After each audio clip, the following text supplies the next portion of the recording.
Well, I had to go overseas for a month, and this is where I've come back to. That's all snow up there. Summer is definitely over.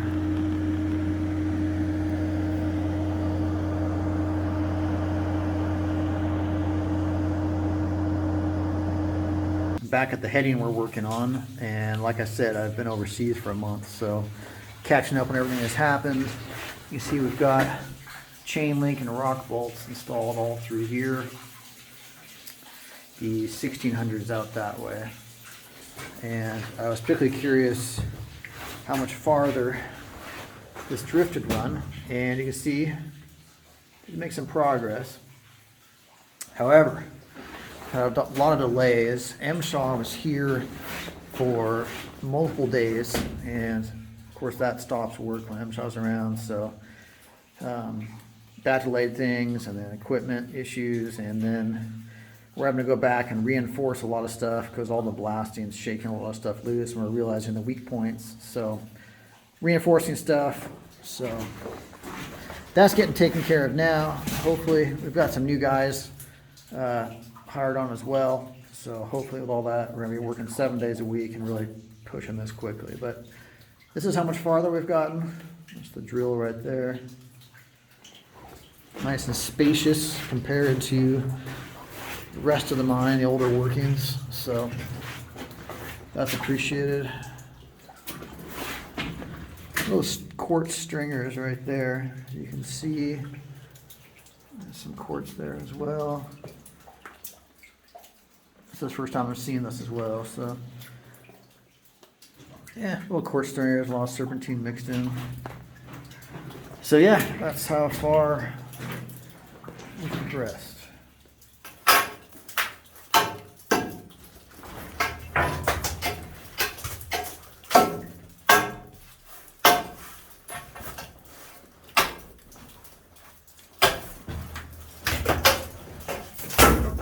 That was a nice chunk.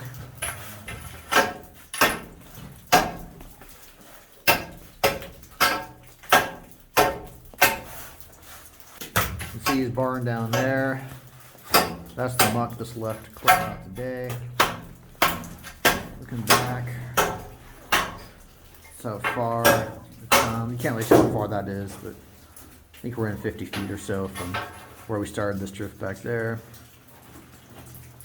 I'm going to finish mucking that out, and then we've got to extend the tracks out. You can see we've got some temporary rails there right now. We're going to pull those out, put some 20-foot sections in, push this farther back, and we're also the ventilation along the way back there. We're going to run that closer to the face here. So that's what's on the agenda for today.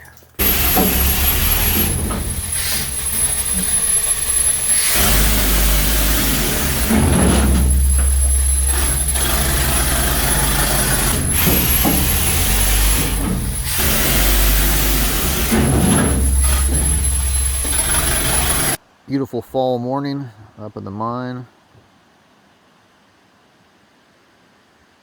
Sure beats sitting in an office.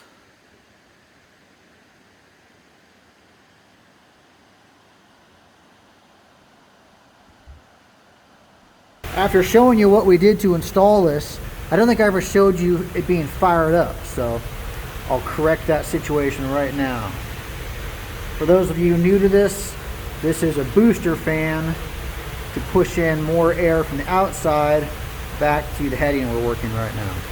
So this is a sequence for firing this up. First, to flip this on, and we come over to this one, on, and now comes the noisy part.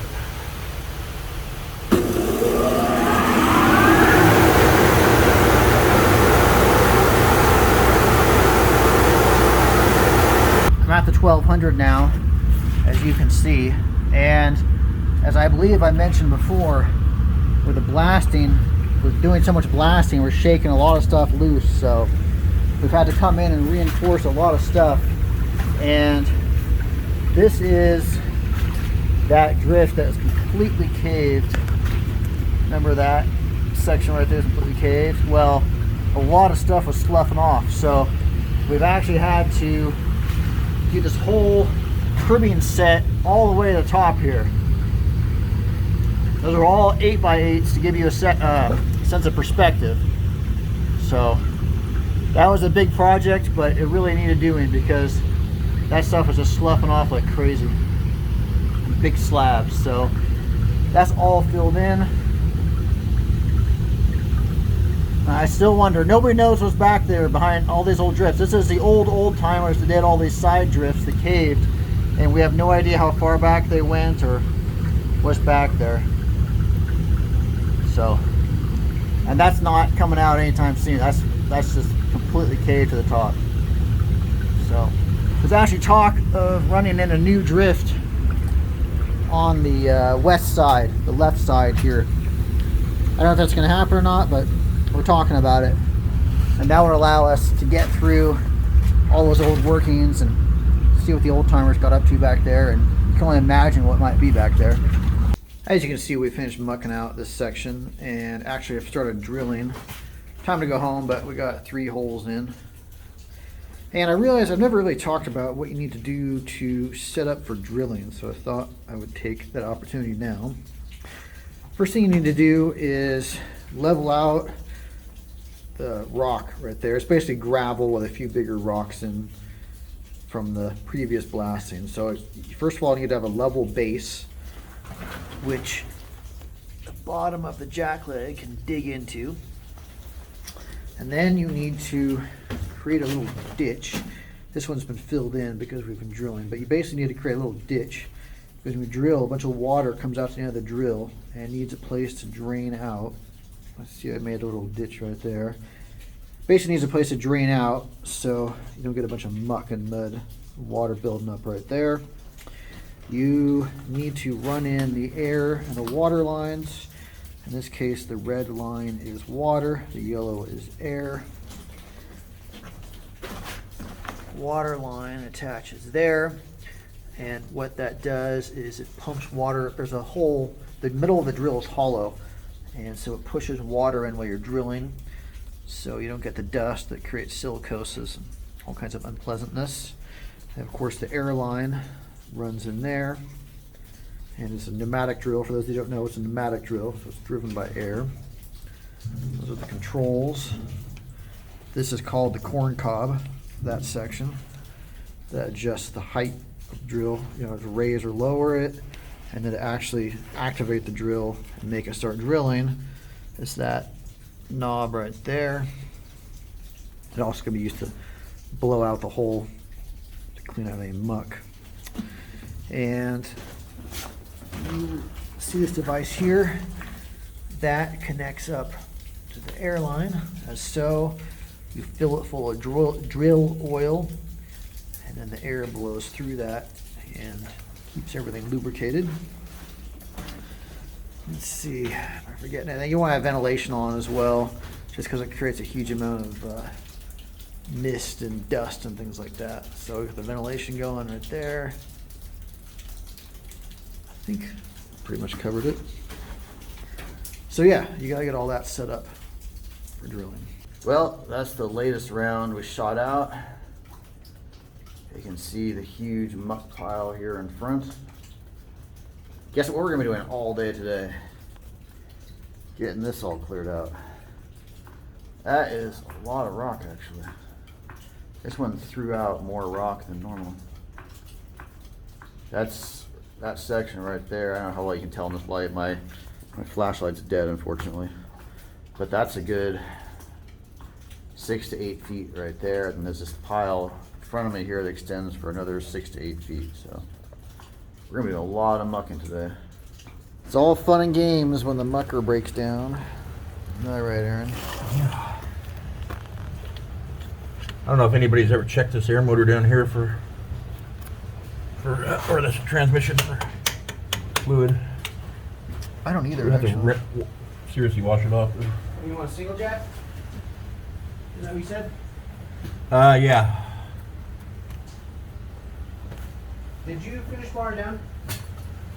For the most part, no, I didn't get it all the way, but I got quite a ways. See all those bearings back in there? This bucker is missing a washer up underneath there. Oh, it's missing a washer. I was just telling the camera, it's missing a washer. All the bearings were missing, or not all of them, but a lot of them were missing. So there's bearings back of there. Camera's not really focusing on it. There you go, that's better. A bunch of bearings were missing, so we had to go out and grab some others off the other mucker and throw those in there. It's a pain.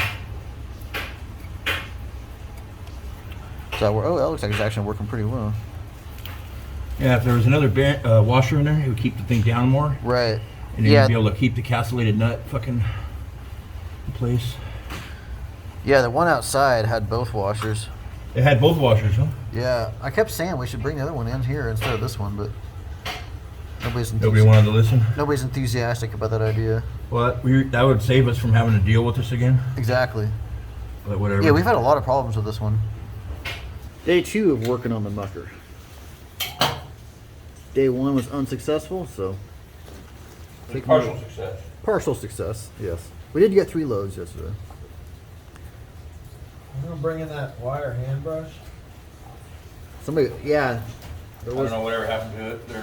You got the grinder with the wire brush. That's not gonna really get in here right. I mean, you got a little bit of it, but. Thanks, buddy. You're a good guy. Thanks. I can get that blowpipe and douche it.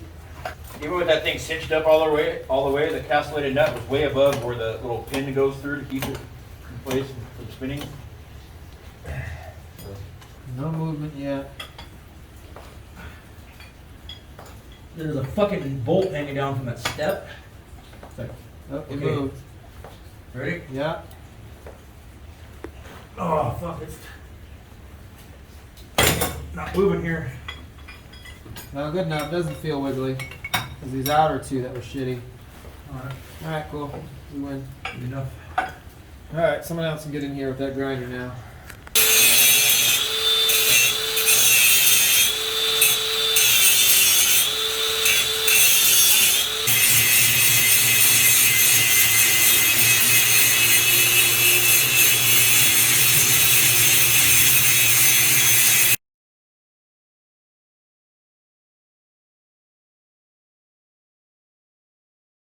We have Jake Henderson's fuck up.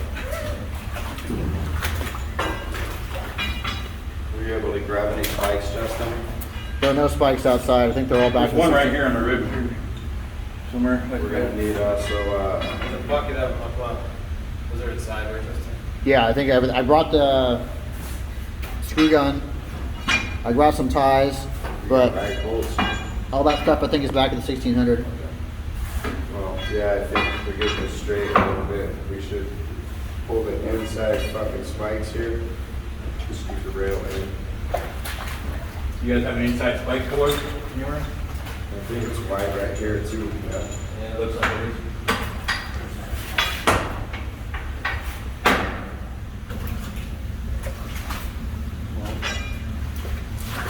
If you're bred for doing this, I think bread for breakfast. the next step there is just gonna be the spikes pulling.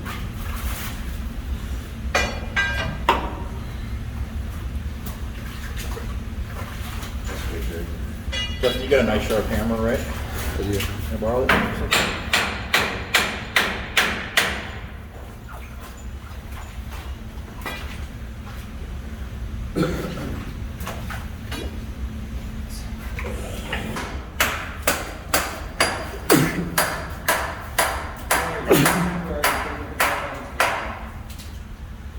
Alright, so we put some weight on it so it squishes it down.